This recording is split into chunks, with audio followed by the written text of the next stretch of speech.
So உங்களுக்கு எந்த ஒரு ஆனிமியும் கிடைக்காம ரொம்ப போர் அடிச்சுட்டு உட்காந்துட்டு இருக்கீங்களா கைஸ்? உங்களுக்காக ஒரு 2 ஆனிமி சஜஷன் கொண்டு வந்திருக்கேன். ஒன்று வந்து நல்ல ஒரு ஃபைட் ஆக்ஷனாக நிறைஞ்ச ஒரு ஆனிமி ஜானர். அதுக்கு ஆப்போசிட்டா என்ன இருக்குன்னு பார்த்துக்கிட்டிங்கன்னா நல்ல ஒரு நெஞ்சுக்கு இதமாக இருக்கக்கூடிய ஒரு ராம்காம், ஒரு ஹோல்சமான ஒரு ஆனிமி ஜானர். ஸோ இந்த 2 ஜானர் பற்றி தான் நான் இந்த ஷார்ட்ஸில் பேச போகிறோம். ஸோ ஃபர்ஸ்ட் என்ன ஆனிமி பார்க்க போகிறோம்னா, நம்ம வந்து நிஞ்சாக்க மூவி நிறைய பேர் தெரிஞ்சிருக்கும், தெரியாதவங்களுக்கு கன்ஃபார்ம் நான் ரெக்கமெண்ட் பண்ணக்கூடிய ஒரு ஆனிமி. இப்போ தான் வந்துருக்கு, ஆன்கோயிங்ல இருக்கு.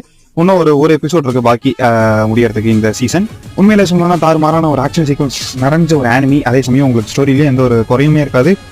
ஒரு ஸ்டோரி கொண்டு போற விதம் சொல்ல அவங்களோட அந்த ஃபைட்டிங் சீக்வன்ஸ் எல்லாமே சூப்பரா இருக்கு.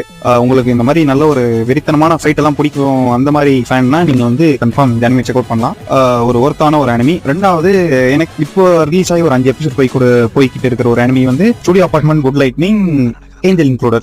பேரே கொஞ்சம் டிஃப்ரெண்டா இருக்குல்ல, அதுக்கேற்ற மாதிரி கதையும் கொஞ்சம் சூப்பராகவும் போகும். இதுல எப்படி அந்த ஒரு ஸ்டோரி அவனுக்கு எப்படி கொஞ்சம் விசித்திரமா நடக்குதுங்கிற ஒரு ஸ்டோரி கொஞ்சம் நல்ல ஒரு